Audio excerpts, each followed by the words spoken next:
Bom, pessoal, é o seguinte. Estou com esse motorzinho aqui. Tá com muita faísca. Tá faiscando demais. E eu vou tentar recuperar ele. Eliminar essas faíscas com essa pedra aqui. Essa pedra que chama-se pedra de vulcão. Eu vou fazer vou tentar fazer um polimento ali para ver se eu consigo recuperar. Aí vocês acompanham aí.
Então,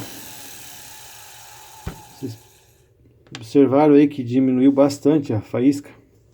E agora eu vou trocar as escovas e depois eu vou dar mais uma polidinha.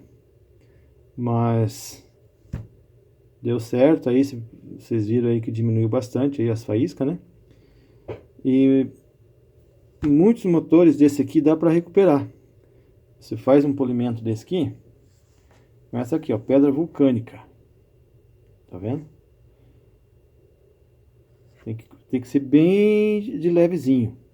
Vai polindo devagarinho, devagarinho, até sumir a faísca. Aí depois, só fechar e usar mais uns tempos. É lógico que não vai aguentar igual um motor novo. Mas ainda dá pra tocar, ó, tocar por muito tempo ainda. Valeu? Fica aí a dica.